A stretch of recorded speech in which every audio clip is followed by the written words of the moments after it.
Marco, thank you for your time today. We're going to be talking a fair bit about property investment, co-living properties, and a lot of hopefully interesting things. But before we get stuck into all of those items, do you want to give me and the people listening an understanding of who you are and what you do? Yeah, definitely. Thanks for asking. Look, I've been in the property market probably a little bit over 20 years, both at a personal level and business level. So I've helped multiple clients, multiple investors over the years, either from purchasing their initial property to expanding their property portfolio from 8, 10, 15 property. Currently, I am an investment consultant with the Harmony Group. What is the purpose of the Harmony Group? Yes. Look, at the Harmony Group, essentially in a nutshell, we are here to deliver a positive financial outcome for our clients, whatever they might be. If there is retiring early, paying off the family home, that's what we help our client achieve. The property in itself is just a vehicle to get the client there. Hence why it's extremely important for us to sit down with the client, understand what their goals are, just so we can help achieve those financial goals. Okay, terrific. Well, that's a great amount of wealth and experience that you're bringing to the table. That's absolutely fantastic. So if we just sort of transition to the topic at hand today, and we start talking about co-living properties. Yeah. Do you want to assume I know nothing? Do you want to take me through the basics and maybe how that differs from sort of traditional high-yielding investment options such as dual keys? How does that work? Yeah, definitely, Yannick.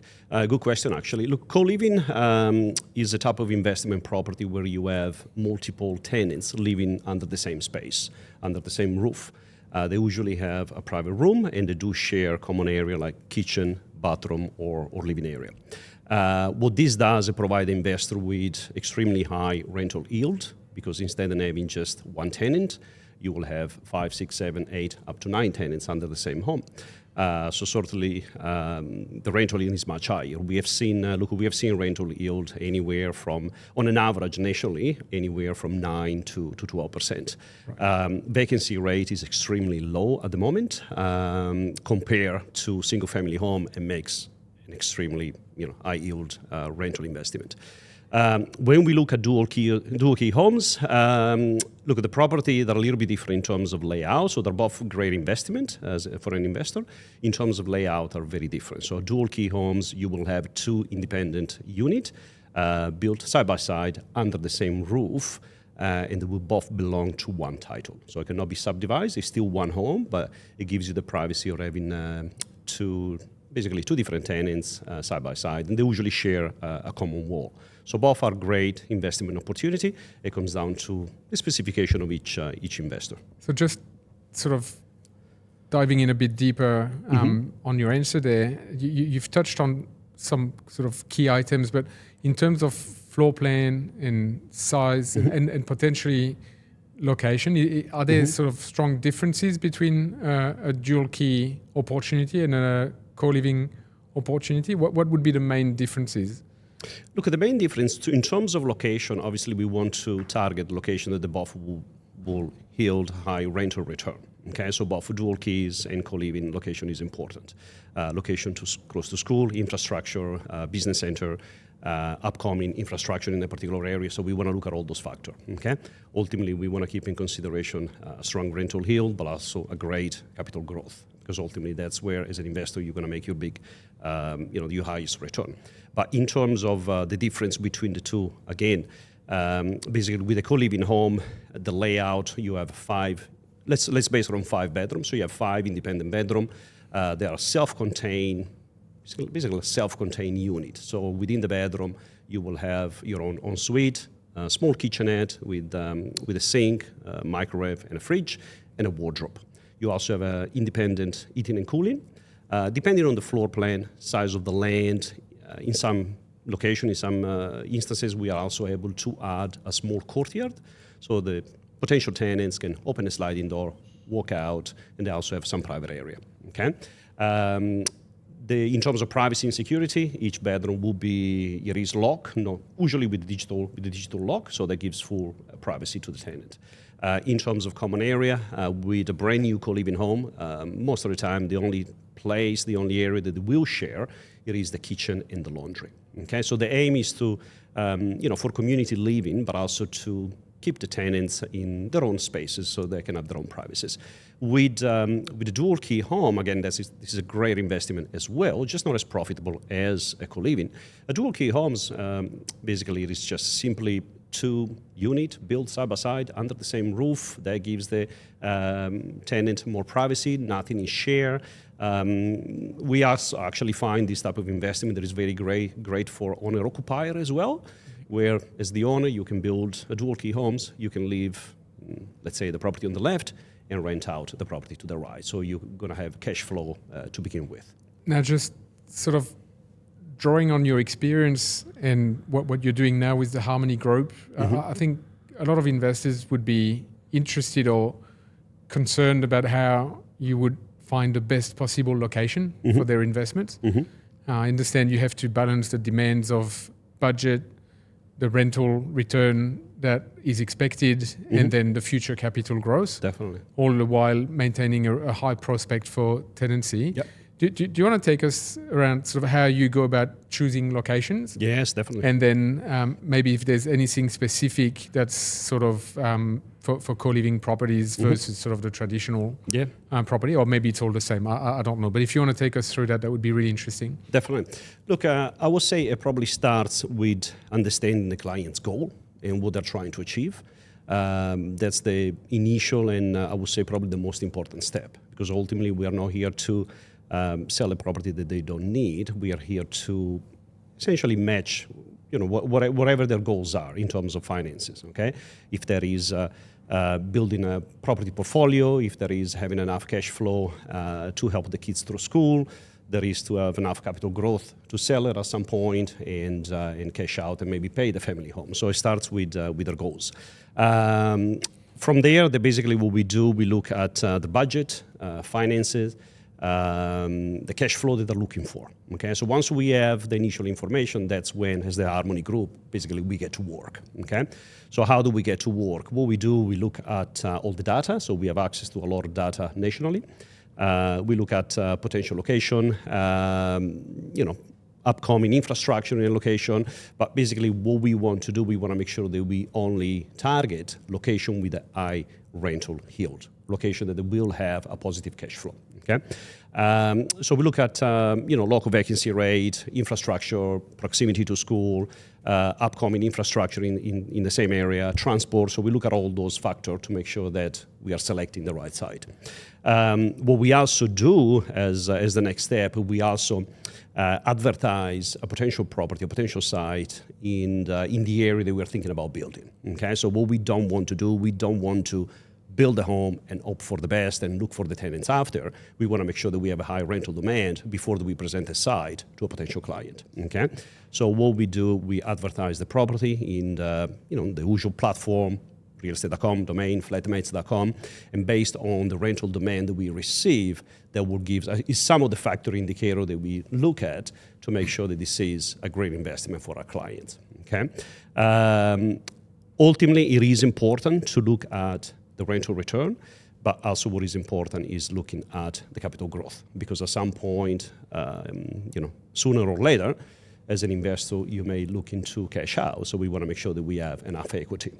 But also having a property that will have a strong positive cash flow, it will set the client up, for success in the event that is looking to refinance and purchase other property, because basically we'll expand their borrowing capacity. Thank you. Marco, I understand there's a few different ways to invest in a co-living property, for instance. Yes. At a very high level, I gather that you can build one from scratch. On the other end of the spectrum, you can purchase one that's already a co-living property and is up and running. Yep. And then maybe somewhere in the middle, there's the idea of purchasing an established property which is not yet a co-living property and convert it into a co-living property.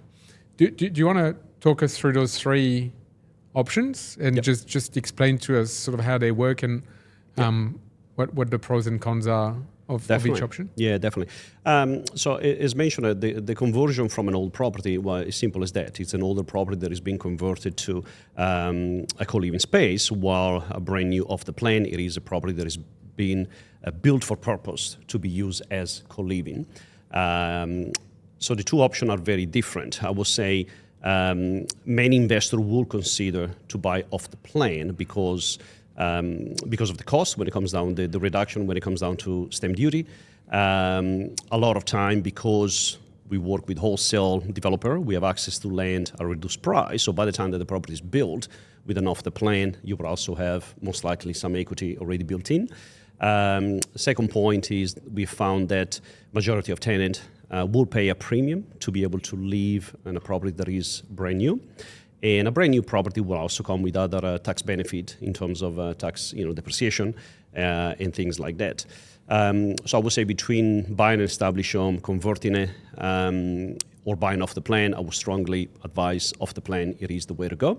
Also, what is worth noting is that a co-living home classified as a 1B classification as a property, so it has to comply with all the local regulation. So it is very hard to convert an older property to be used as a 1B, while it is a lot easier to build a property that is built for purpose. Okay.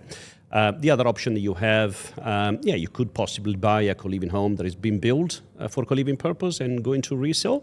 I would say, as per my experience, there's not a lot available because the reality is the return is so high, such a great return, the majority of investors are keeping it to themselves. Okay, but yes, there could be an option, but the reality is there's no stock. Michael, let's get into the juicy bits. I think everybody is always interested in price points, and they want to understand exactly what sort of budget you would be needing or seeing when it comes to a co-living property. Yep. I understand there's all shades of grey out there, but if you were to look at 80 or 90% of the clients that you assist, what sort of numbers are they operating within? Yep, definitely. That is the juicy bit. Look, the price vary based on location, land size, state, type of build, size of floor plan. Okay, so it's hard to pinpoint a particular price based on those factors. But I would say, as an example, a property that is going to be closer to a metro area may cost a little bit more, but I would also give you higher rental yield and capital growth. A property that is a little bit, outside of a metro area may cost a little bit less, but will still give you a strong rental return, but maybe a lower capital growth. I would say in terms of entry point cost-wise, look, with co-living home, you're probably going to be looking somewhere between 850,000 to 1.2, 1.3 million. Again, depending on state. To quantify that, so imagine I'm spending $1 million on one such property, and I'm getting an average return for a co-living property. What sort of range should I be expecting? Yes. Good question. Look, in terms of rental return, we have seen an average nationally anywhere between 9 to 12%. So the rental return is extremely high when it's compared to a single-family home. I mean, single-family home nationally, we're probably looking 3.7, 3.5%. So to be able to purchase a property in this market and literally making 3 times as much the rental return, it is extremely, it's a great investment, okay? But I would say on an average between 9 to 12%. What I would also like to add is in terms of why does it make it a great investment, vacancy rate for co-living home is extremely low. Currently, we have 1.3% vacancy rate nationally, and in Victoria, it's actually 0. So out of all the property co-living home that we have access to, only 1.3% they have empty rooms. So what this does is making co-living home, in great demand and such a great investment opportunity. And look, we believe that is here to stay. Michael, we've touched briefly on portfolio building. And how you want to see clients coming back to you 12 months later, 24 months later, so that you can help them with the next property. And I understand portfolio building is challenging in Australia, particularly. A lot of the people that I've spoken to in the past have been somewhat at some point restricted in terms of how they can move forward with their portfolio, and it very often comes down to lending and how much they can borrow. Do you want to maybe take us through some of your thoughts in regards to how co-living and high-yielding properties in general can make a difference in portfolio building efforts and how they affect a person's ability to sort of accumulate a number of properties versus one or two. Yep. Do you want to maybe take us through that? As mentioned before, I've been in the property industry for just a little bit over 20 years. And one of the things that I noticed is that majority of investors, they run out of borrowing capacity after purchasing one property. If we are looking at the stats, 71% of investors will only own in their lifetime only one property. That's not because they don't want to buy more, but the problem is they run out of borrowing capacity very quickly. And if we dive in a little bit more, just about only 3% of the population will own more than 6 property in their lifetime. So what we believe, again, at the Harmony Group, that again, it is so important to make sure that whatever property we recommend you, it is the right property. A property that ultimately is going to help my client moving forward with the property portfolio instead of actually holding him back. Because the problem that you're having, you purchase the wrong property, you're going to be maxed out on your borrowing capacity. When you go in and trying to buy the next one, you're not going to be able to get finances. Okay, so hence why we are strongly focusing on cash flow. We want to make sure that whatever property we find, whatever property we recommend, will have a strong cash flow and capital growth, just so when the time comes along for the customer to purchase another property in 12, 24 months, they're going to be able to use that cash flow to borrow against and buying another property. So it comes down to the two numbers together. It comes down to the cash flow. It comes down to the capital growth. Those are the two numbers that we focus on.